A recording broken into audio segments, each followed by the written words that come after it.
Hey guys, what is up? Welcome back to the Heart of Home.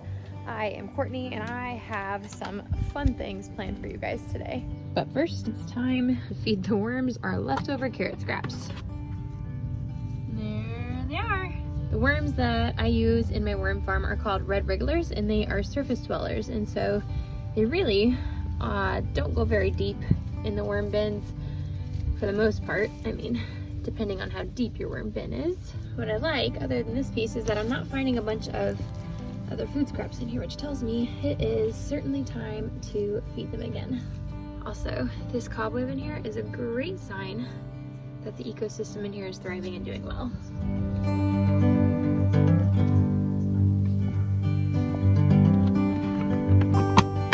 Feast away, worms. So, for months now, I have really wanted to order a freeze dryer.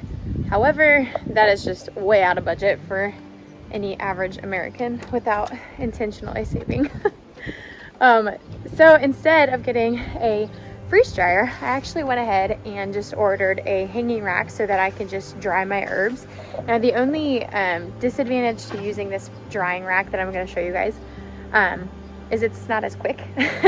It's not as quick, it's not as efficient. The herbs do start to lessen in their nutritional value over time compared to the freeze dryer, which I think retains like 98 to 99% of the nutritional value from what I've read and what I've heard. I don't know, if I'm wrong, somebody tell me. Now I'm gonna go show our friends how to use what's in here. So how I've been drying my herbs, I hope that wind isn't too distracting. How I've been drying my herbs right now before opening this is just keeping it on a rack that isn't actually used for my my toaster oven. However, I don't use it. The thing you want, the most important thing to consider when drying your herbs is to make sure that there's airflow. If there's not airflow, there's gonna be mold. And drying herbs inside without any sort of freeze dryer, air dryer, dehydrator, it is possible. It just takes more time. All right, so this thing came in a super cute little bag that I just unzipped. It also came with some shears, which is really actually quite handy. A hanger, an S-hook here, so that we can go ahead and hang it, and then a carabiner as well to clip this onto here. So it looks like 2 elastic straps. You let it fling open. So, I mean, you can see how large this is. It really is going to hold quite a bit. This is probably bigger than what I need for this season, just because we've been really limited on what we can grow this season, because we're still developing a new garden space at this new house.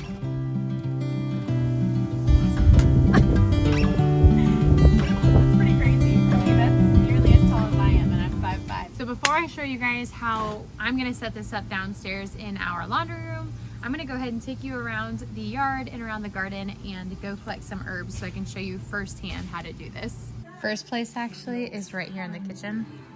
So my mom actually texted me when she was up at my sister's and said, hey, your sister wants to know if you want any dill and arugula and all these other plants. And I was like, yeah, heck yeah. What are you doing? Did you find a cool spot? Huh, Baloo? Now I have been slowly building up my tea garden. And what that means is it's basically just a bunch of different herbs, which are annuals and perennials mixed together, that will accumulate into a tea collection so that I can start building and developing my own teas instead of having to rely on other sources. So a lot of the herbs that I have planned for that tea garden have, guys, I came out here this morning and harvested and forgot to take my harvest inside. I have a lot of seed packets for different herbs that I want to start, but I didn't get a chance to start them for this season because clearly we're still developing this space and it just wasn't the priority. And so right now I'm just collecting what I can out of this yard. So there was a bunch of catmint in this yard previously. I've been pulling it out mostly because it is in a place where my dogs have access to pee on it.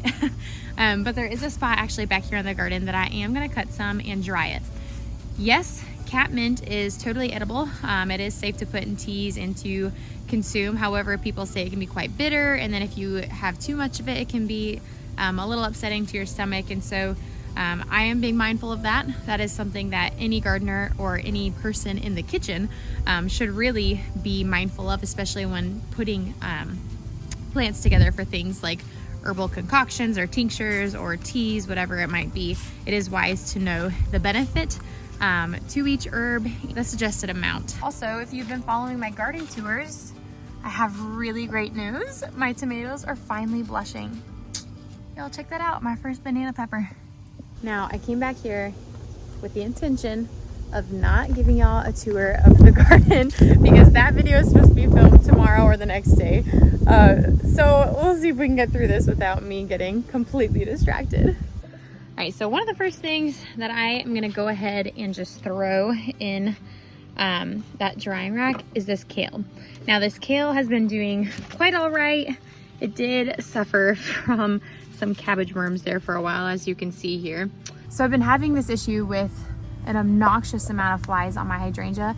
It has lessened actually, and I'm not sure why, if it's just because it's the middle of the day, or if it was all the rain that we had, I have no idea. But it was like house flies, shore flies, or brine flies, you might know it as that word as well. But I've also noticed flies have been dying like on my plants. So I'll go over to one of my plants like you see here, right here, and I am suspecting that this fly is about to fly away, and it doesn't. And it turns out it's dead. So I honestly don't know why that is happening. I don't know if that's concerning, but what I do know is I will be washing this kale. But anyways, kale is not super fond of the heat. And so I'm gonna go ahead and cut this off because we are approaching the heat of the summer, kind of the peak here, the pinnacle of summer. And so this kale is gonna start struggling. It's probably gonna keep trying to shoot out and go to seed. It's actually not doing too bad. I've been keeping it underneath the hydrangea, which has been a significant amount cooler than, you know, sitting in the sunny yard. But we're gonna go ahead and harvest some today and dry it up and see how it does in this drying rack. Because if it doesn't do well, then I'm probably just gonna make some kale chips with the other couple bags of kale that I got from my sister. So right there is my stash of catmint that I am gonna be harvesting and drying.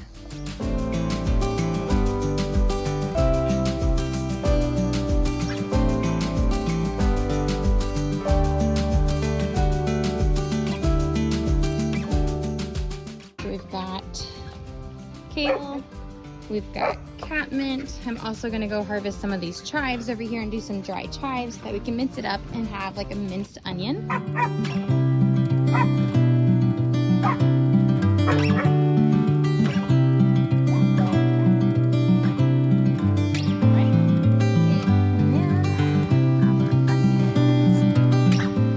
Now this chamomile is something that I started from seed. I don't know if it's German chamomile or if it was a different variety, but I do know it was a variety that I could use specifically in my teas. It was more of a culinary variety. So anyways, when we moved last fall, I was so proud that I got this stuff to start from seed that I dug it up and I put it in this pot and I said, you know what, if it comes back, it comes back. And guys, let me tell you, it came back, and it came back on a mission.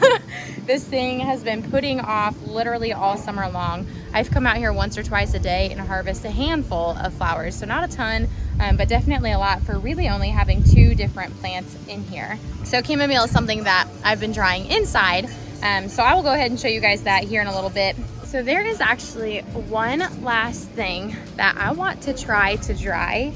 I have never seen anybody dry this. However, the whole plant is edible. It's not something that I prefer, so you might know what it is if you've watched any of the garden tours. But I am going to try to dry nasturtiums. Now the reason I don't personally enjoy nasturtium is because it has a very similar taste to horseradish, and horseradish is one of those things in this world that I have just never been able to enjoy. Yes, I've eaten a flower, I've filmed it for you guys, I've eaten a leaf, I've also filmed that, and every time it's very spicy, peppery, very horseradish tasting. So personally, this is not gonna be for me, but this will be for my husband who loves horseradish. I learned when I got married that I was the one person in the family who doesn't eat horseradish with my steak. And for family events, we quite often have steak. And so I've actually dug up some horseradish from my grandma's farm, and I made everybody some fresh horseradish, which, let me tell y'all, that was a complete act of love because it was so difficult to make. If you've made horseradish before, you know exactly what I'm talking about. But I literally was out in my driveway with a cheese grater and a food processor because my horseradish was not working, but I was determined to get it done. And I did. But I would love to dry this with the intention of using it as a spice when applying a dry rub to my husband's steak. So I don't know, maybe I'm crazy. Maybe this is something people already do or have done, but personally, I've never seen it done on any of the YouTube channels or gardening pages that I follow. So if I'm crazy and this really is a thing, y'all let me know and then send me to the person who's done it before. I've also noticed that these nasturtiums have been dealing a little bit with some disease, which I'm not surprised. You have a concoction of plants here from the farmer's market, from Menards, just from various plant stores and neighbors and such. And then there are the wild few that came right from the insides of my house. So that is the disadvantage to getting seeds from somebody else and not starting them yourself, because they could be exposed to different diseases where they were grown.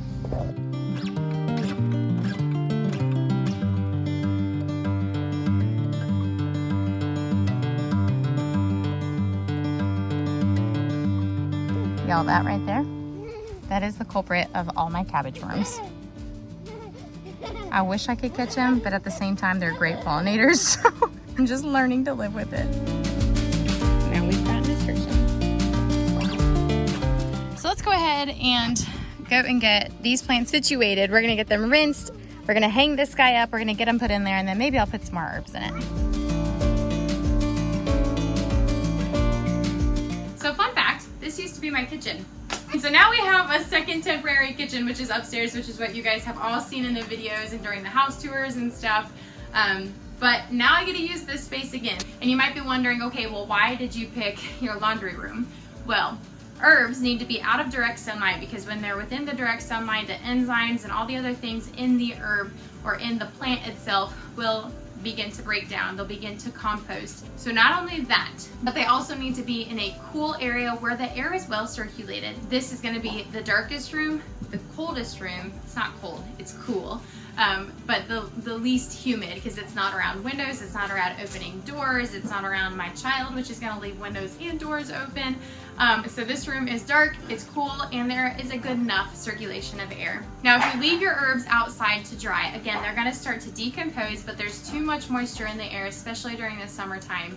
That humidity in the air is going to keep them wet, and like I said earlier, if your plants are not getting enough air or enough dry air or cool air and they're just sitting where it's humid and wet, they're gonna mold. They're not gonna dry, they're gonna mold. All right, y'all, I've got my basket of nasturtium and my chives. Now, the kale was just grossing me out with the amount of dead worms that were just stuck on the leaves, and so I'm actually not gonna dry that kale because I also have 2 bags of kale from my sister. That kale, I'm just gonna feed to my worm bin. So there we go, we closed the circle still.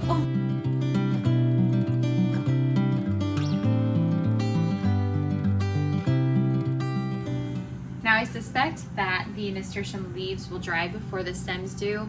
And if that's the case, depending on how the plant is doing and how well it is drying, I might just cut them off from the stem because the stem is going to retain all of the moisture that the plant was being fed. I mean, that's an observation that I'm making right now in this moment, that I could have just taken the leaves and the flowers and dried those, and it probably would have been, it probably would be a quicker process. But again, we'll do this together. We'll figure it out, figure it out the hard way.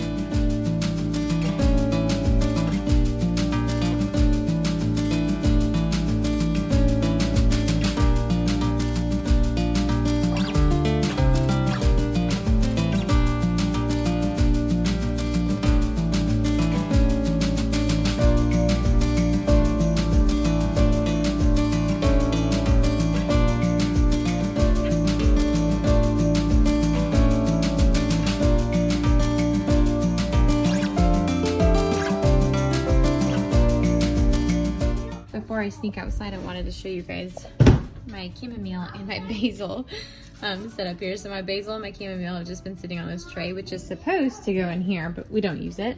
So I've got a method here of starting them. Like my most recent flowers that I picked are back here, and you can see that they are still a little more damp than the ones that are up here and very dry.